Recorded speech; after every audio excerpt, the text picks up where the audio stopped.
Hi everyone, I'm Eric Lempel, Director of PlayStation Network Operations and Strategic Planning, here with your preview of firmware update 3.0.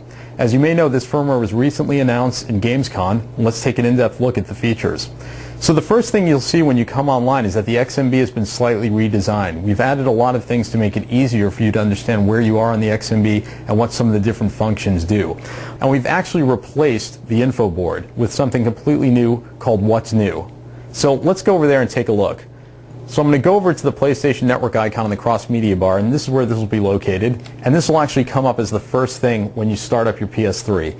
And we're going to populate this with new information on a regular basis. So as you can see today, I've got lots of information from the world of PlayStation. There's information from the PlayStation Store, from PlayStation Home. We've got a section for Pulse. We're talking about PSP Go, Little Big Planet Game of the Year. There's a lot we can do with this.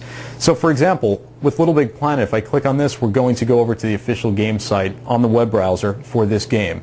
If I were to click on the PlayStation Store icon, we'll go directly to the store. And if we were speaking about a specific game in the PlayStation Store, we would link directly over to that game. So this will really make it easy to bring things to the surface and help you find the latest and greatest quickly. Another thing we can do is link to videos. So I'm going to go over to Pulse, and I can click on that, and it'll immediately start playing Pulse.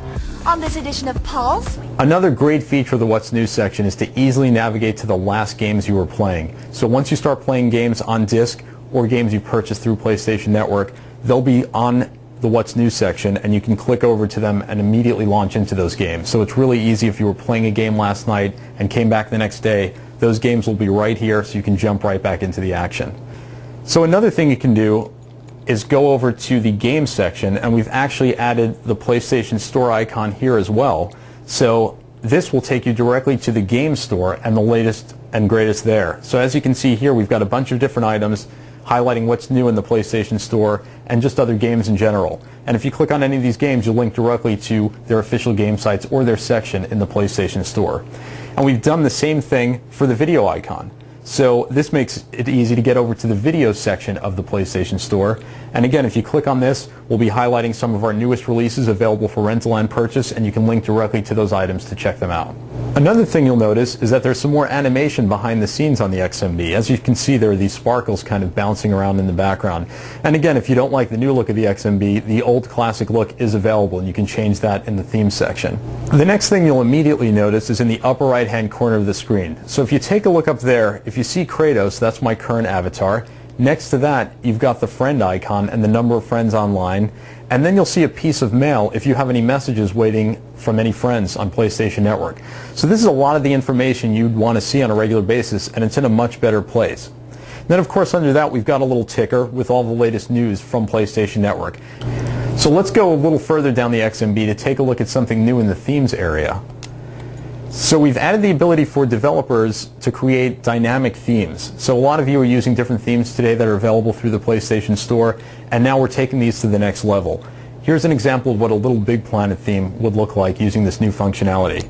So I'm going over to theme settings, and you can see over here I've got theme, and then I'm going to select this Little Big Planet theme.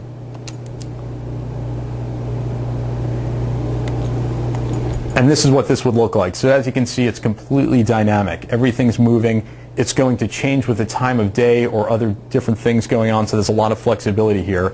You're going to see a lot of these coming out in the next few months, and they'll be available on the PlayStation Store. Now, of course, all the themes you have today from the past will work as well, and these are just new options available to you.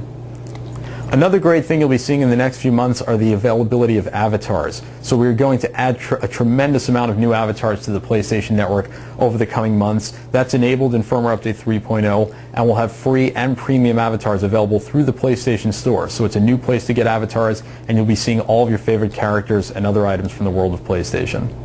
So we hope you enjoy this early look at firmware update 3.0. We'll be rolling this out soon, and as always, we look forward to your feedback.